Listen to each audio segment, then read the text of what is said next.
This is our potentiostat. It can be used to measure and study the properties of an electrochemical reaction, such as redox, mediator, battery developments, and so on.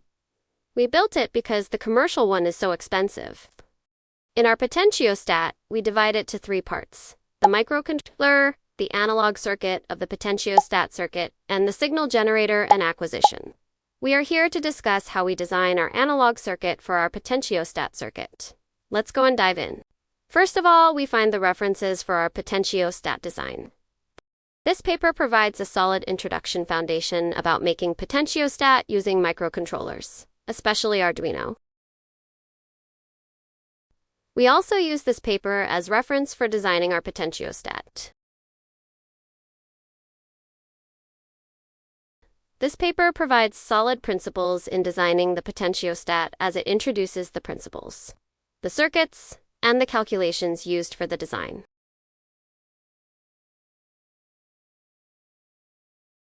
After finding some paper, we can start designing.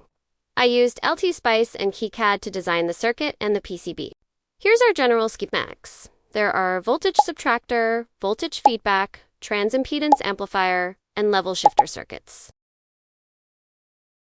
In this circuit, we use 4 inputs, V plus and V minus for powering the op-amps V in, for DAC input and Vs for supply voltage. In this project, we use DAC to generate discrete voltage in our potentiostat. However, standard DACs cannot produce negative voltage. On the other hand, we need both positive and negative voltages for measurements. To produce negative voltages, we can use summing amplifier or a differential amplifier. We chose differential amplifier because it doesn't use negative input signal to produce the negative voltage. Instead, we can subtract it with higher and common voltage, such as 3.3 volt and 5 volt, in which the microcontroller or power supply are available. By implementing this, we can design the output voltage range plus minus half the reference voltage of the DACs. This way, the applied voltage range is broad, and it's compatible with various voltage references and microcontrollers. After the desired voltage is set, the signal is applied to positive input of the control amplifier, whose output drives the counter electrode. The reference voltage is also applied to the inverting input, as the negative feedback in the control amplifier. The reference voltage is first buffered through voltage follower circuit before being fed to the control amplifier. In order to measure the current flowing through the working electrode, we use transimpedance amplifier to convert the current to voltage so that it can be measured using analog to digital converter or data acquisition modules. In transimpedance amplifier, the voltage is proportional to the current flowing, allowing the ADC or DAQ to measure the voltage.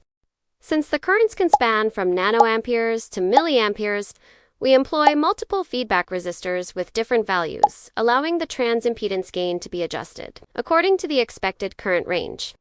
The output voltage from the transimpedance amplifier can be either positive or negative. However, standard analog to digital converters can only accept positive input voltages. To overcome this, we use a summing amplifier to shift the voltage. In our latest design, we use non-inverting summing amplifier instead of inverting one in the previous schematics. Using this approach only requires 1 op-amp instead of 2, making the building cost cheaper. By selectively using resistor ratios, we can make the voltage readable within the range of ADC. We also implement this circuit to read the reference voltage to the ADC in our latest design.